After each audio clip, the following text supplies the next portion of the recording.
งแต่ฟังเด้แปลงละคำเป็นคนมาได้ฟังเด้แปลงเป็นคนมาได้สร้างมามาใจนั่งมีกันแม่ลงเตียงมาทำให้จะลงดังเปิดเจ้าเลี้ยงเบิ่งสุดปีนเอาไปเล่าอันนี้รออันนี้ก็กับพี่เจ้าพี่นั่นพี่นั่นท่านจะทำสวนมาต้องเราไปเชิญเราหน้าแน่นตัวอาเรื่องตาเยี่ยมหอมนางเดียวหอมก็เลี้ยงก่อนใจสำคัญมาว่าหน่อยใจสำคัญมาว่าหน่อย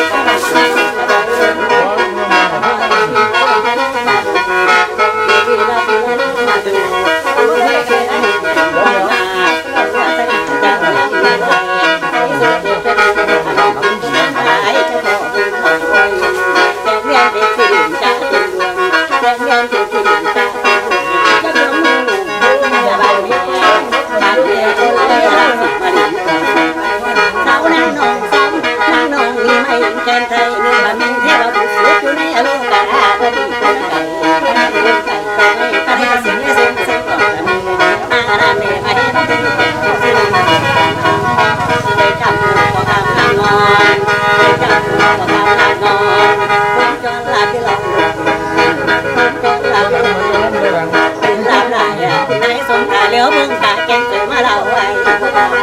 ไปมาเล่าไว้โอ้ยเป็นยังไงน้อยยาพอปุ้ยได้ยินมาร้อล่ำแบบโบราณคักๆเด้อดีเด้อนี่ก็หลายร้อยบาทแต่นั่งกันไปละ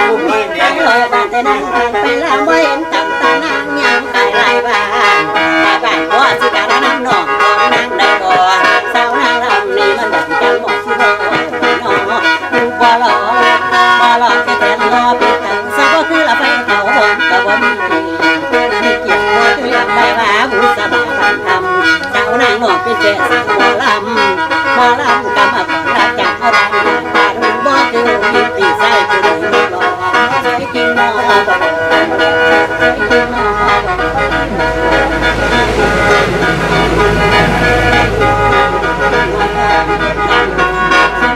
ไปหอมมาหัวหัวซึ้งสีหน้าไปหอมมาหัวหัวจะซึ้งแต่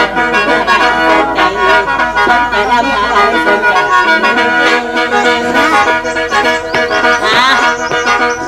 ก่อนเรียนสิไปหน้ามาหลังขอกราบสวัสดีพ่อแม่พี่น้องผู้รับฟังอยู่ที่นี่ว่ากะดีผู้รับฟังอยู่ทางบ้านว่ากะดีมือนี้โอกาสดีหน้าที่ท่องเลือกงานย่ำดีเป็นวันพุธ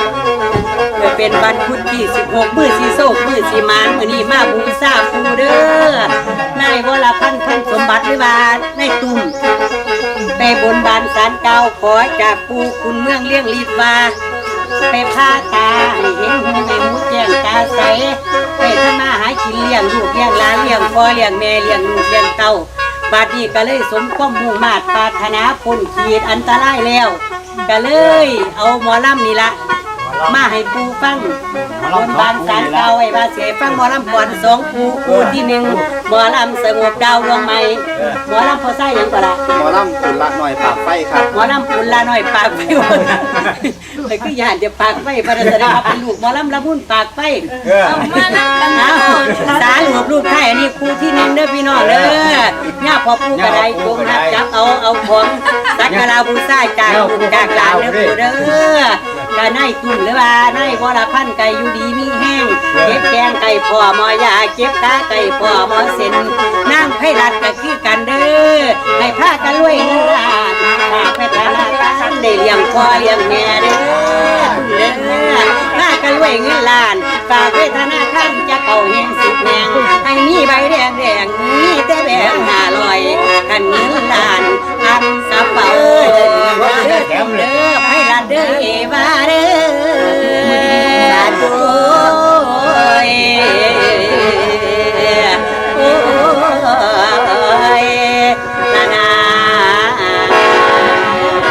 าธุนาเอาบัดนี้กูต่อไปลูกไม่ใช่แค่ลูกไม่ใช่เรียกเด้อกูเด้อ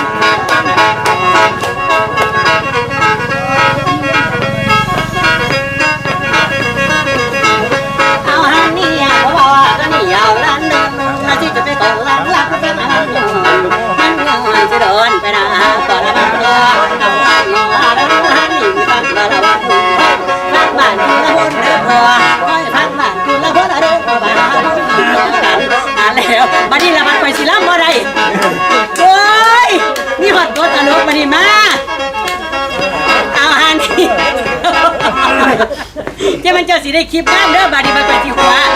มาคุณมาอดีตพญาจำ อันนี้เขาก็จำไส้เด้อเนี่ยบอกกูว่าตีด่ากับวันนี้แม่นบ้านโคกกระได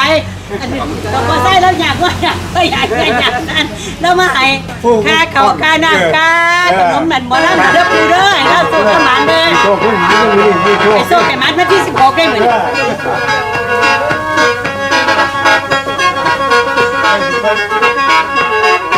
เอาหางนี่มาค่อยฟังบ้านคือละเพิ่นเพราะว่าหาพวกโตกันละไม่ว่าได้มือหักไปหักมาพลังมาโดนเสียงไม่เอาไปกันนึงเด้อละเด้อกันไม่เลวกันนึงเด้อละเด้อกันแล้วก็เราบอกกันทางภาพไปนั่งเรียน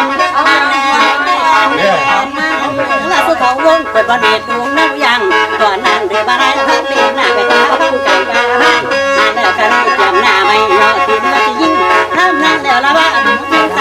ถึงเตะเดินน้ำให้เอาไปจำทั้งตะเวนทั้งคืนมาในเมื่อเลยที่เป็นวันนั้นของเก่าทำไว้เมาทำไว้เมาทำมือนั่นแล้วละมันไก่เดินเตะไก่นั่งกันนี่เริ่มมีอาวุธศาสตร์ตะละไม่ก่อนโดนเห็นเป็นอะไรแต่ไม่ไปรับบ่มวนกับบ่เม็ดเป็นน้ำไฟดอกเด้อเป็นน้ำผู้ยางโซ่คนให้ไปเบิ่งนี่ล่ะไอ้สิลงหอดก่อนล่ำบ่ได้มายางมาพี่พระองค์ยางมาพี่เอาหันนี่เป็นเด้อแม่ดากก็ดากไปเอาด้วยเป็นเด้อแม่ละระดับกาวงามบอกพวกหัวนี่กินสนุกเด็กกับผู้มาละมีบ่ม่วนนาแล้วมากันแล้วเต่าติดเป็นลมเป็นนานแล้วกับผู้สูงองค์นุ่มกะตาสำคัญนานแล้วก็ไปตามผู้เขาจะรอบ้านนี่เดือดจุดเลือดเสียตาบ้ามตามมาตามเงินตามอีกไปน้องตามมาให้เราเพื่อนมาน้ำแน่มาน้ำพี่บ้านมาอยู่โซ่หุ่นเอาหันนี่เร็วหันตามมาแต่มาแล้วทำเร็วเลยมาออกพี่รู้ไหมแต่เพิ่งเป็นปากกาไงเอาหันนี่มาเร็วละพัดเร็วอะไร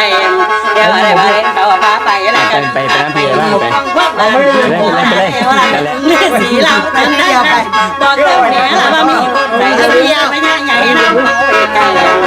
แต่พงก็สูงแต่สีบอกเก่งทางสูงโคตรเห็นหน้าแล้วมาเราเหลือคนละบอกมาแน่สิกันไปกันมาเราตั้งเด็ดขาดกันตั้งมาเราว่าอยู่หน้าเราบ้านเราไปนี่นะแล้วทำไมตั้งที่อาญาก็จะมีไปตั้งได้จะได้ลิงลอย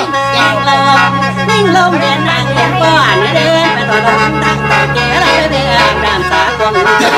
ทั้งสามีบ้าก็เห็นเคยเดินทั้งนาแล้วล่ะถึงงานถึงมาเห็นน้องไก่คนทั้งเดินเหนือละมัน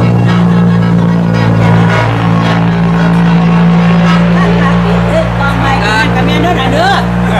ตรงนี้ลูกนั่นทางที่กระเทงกองไม้กินร่างของนั่นนะกะวันน้องคนปากของมันกันว่าซ้อมดูแล้วก็เลยเดินเข้าสู่มองเห็นยอดแก้วคู่หาสมบูรณ์ประเวทเจ้าท่านเศร้าไว้กะบ่เรือนบ่รู้มาโอ้ย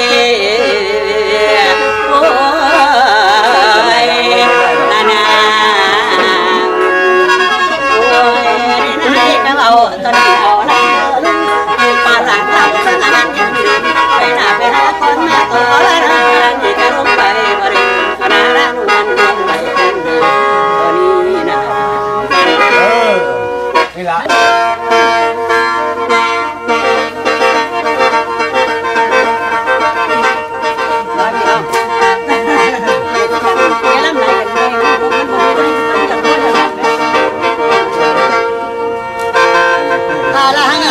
บุญให้บุญน้อยบุญใหญ่บุญไกลบุญกาบุญจะลงสาราบุญปันของที่บุญตีกินน้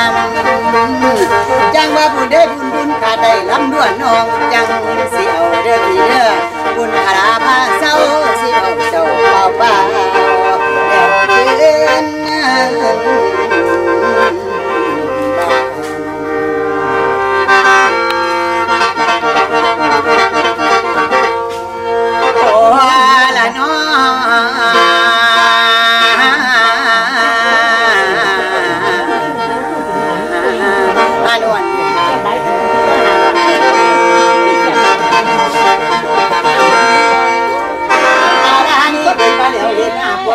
ฟังลำบางงามโกงามโก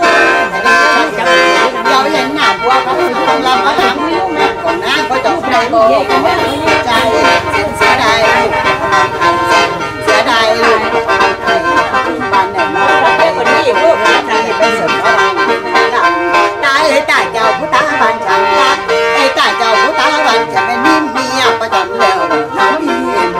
จำแล้วบอกมาปีนี้ก็สั่งอยู่บ้านบ่ขออย่างสามี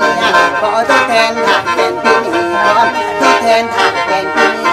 น้องรักพี่จึงได้มาขอก่อนมันไล่แค่ว่าเดียวแล้วพอหลับหรือว่าพ่อสั่งน้องให้ตัวจบสมรอบเราควรมาแต่แต่นั้นนานโอ้สงสารนางลำใจเดียวไม่เคยมีไรลักใจเดียวไม่เคยมีไรลักลำดวนสมัครเป็นเข้ามาจองหัวใจสาวมาลำยังสู้ไปโตนาทีขาน้องไม่มีปัญญาเพราะแม่จริงจบจังตันน้องบ่มีเงินเดือนสาวบ่ลำไปเรียนบ่มีใบประกาศเพราะความสามารถของน้องบ่มีรักพอพี่ลำดวนน้องคนไก่ไปเรือไก่ก็ไปเหมือนกันไก่ก็ไปเหมือนกันรักไม่เดือนเสียหายค่ะใจใจสินสมจากไอ้บุญมันแต่เก่าสินสมจากไอ้บุญมันแต่เก่านางสิมอบให้เจ้าเบิดอย่างสวย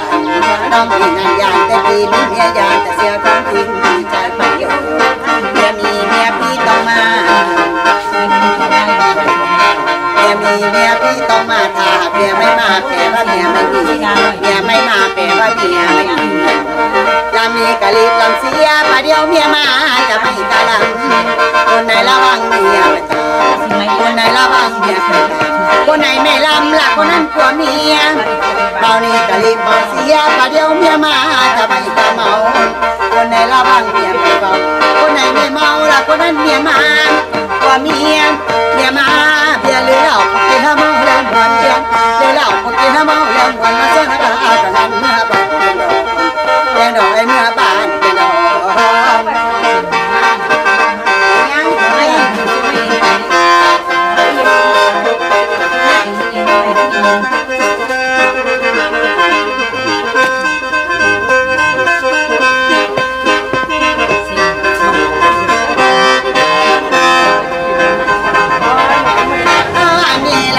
ปัดเดียวและเอลุงจุงตอนล่างหลับก็หันเงื่อนเชื่อไปนาไปละบ้านโต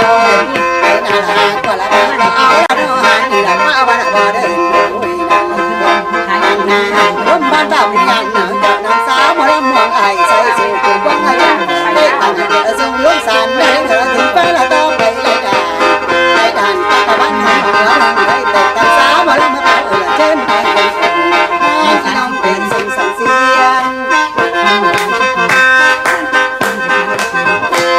พี่น้องเป็นสังใส่เสียงเป็นงานเดล่าสำนึกทำก่อแล้วต่อเพลงลงสวรรค์ฟ้านาสารเมตตาสะโคน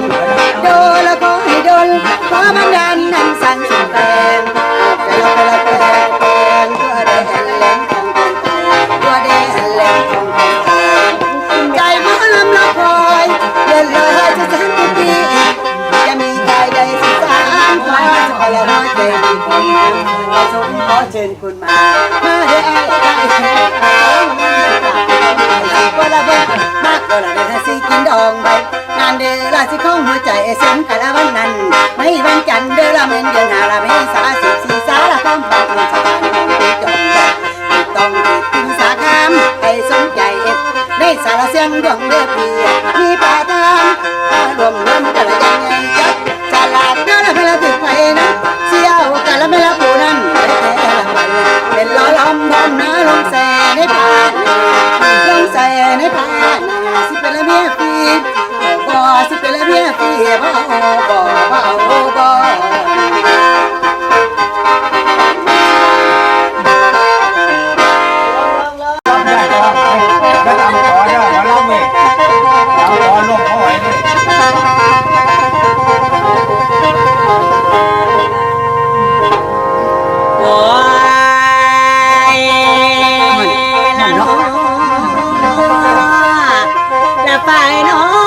ห้องหอและเฝ้าให้ได้นอนว่า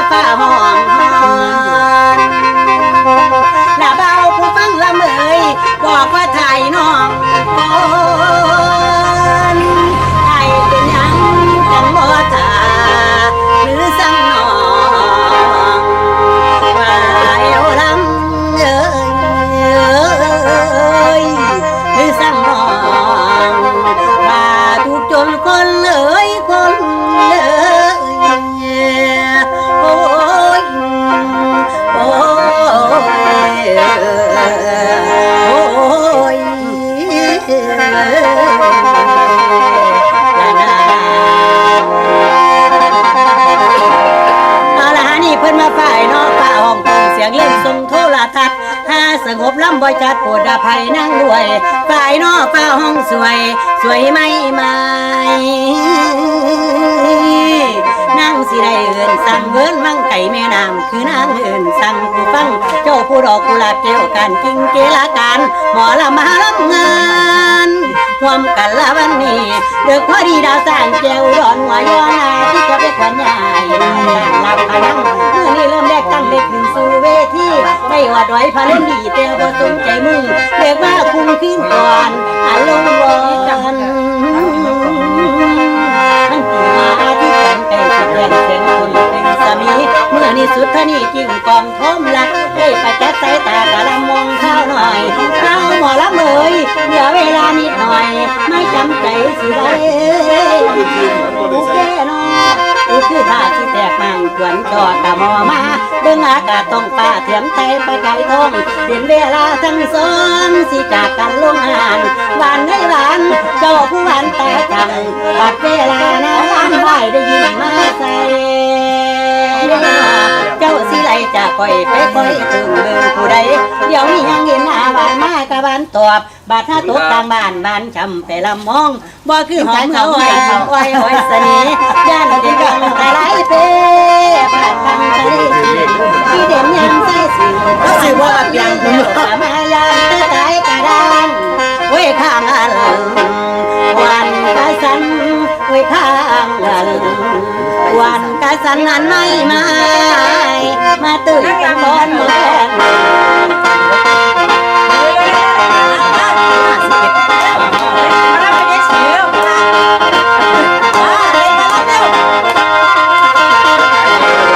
น้องลักพี่มานานน้องลักพี่มานานเราเป็นตัวพันน้องได้มาเห็นว่าใจน้องเป็นคนเด่นว่าใจน้องเป็นคนเด่นนางจำเป็นสิทำให้กระสือจำเป็นสิทำให้อะไรยิ้มให้น้องตามได้ไหมยามใส่ก่อนยิ้มอย่างนั้นยามเจอจะหลงและเธอก็เร็วแล้วนะจะมาได้เบามาจะมาได้เบาพลังคิดพันมา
นี่นะ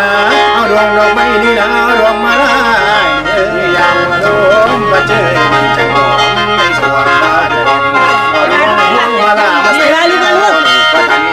เราต้องเป็นนักขอไหลจะเป็นมาขอจะรู้ว่าเป็นก็เป็นว่าเป็นเจ้าคำยังบ่ไปเกิดคำบุรีลำบ้านอยู่บุรีลำบ้านอยู่สร้างมาเกิดแล้วมาเขาไปไก่ก่อนก็ได้แล้วดีสร้างมาเกิดโคมีสองเว้นละนานนนละนานนนทั้งตาสักทาราทั้งตาเจ้าสักทาราและคนขอลาไปแล้วมันสมควรจะหวนเตยหวนเตยได้กันเลยนี่อะไรโอ้ยจังมาโน่ว่าเราไปยุ่งลำทางสั่งวนลำทางเป็นว่าชวนเลยว่าเตยลำเขาบอกมาลำมาแล้วมาลำมาเดียวเห็นหน้ามามาโจกมาโจกเลินไปสู้ของไฟแต่หน้าไปสู้ของไฟแต่หน้าคนแฟ ฟนของข่อยแต่หน้าเข้าใจไหมจ้าสิให้จ้าสิให้บักบุญนั่นเอิญน้ำเจ้าว่าจะไหนเจ้าเม่นสิเอาคนเขาซ้อนบอนละร้อนรำงานเพื่อทำอ่อนเรียนโซ่ที่เขาเป็นแบบสบายตาสิโอนนอนลำตาสิกลมหอมหอมตาสิกลมหอมหอมตาสิกลมเจ้าคือซ้อนละลาคนไม่มาตาจะซัดเลยตาจะซัดมาลาพระผมขอลาดีไปแล้วพระผมขอลาดีไปแล้วเขาได้กินหัวใจ หลับงานดีๆ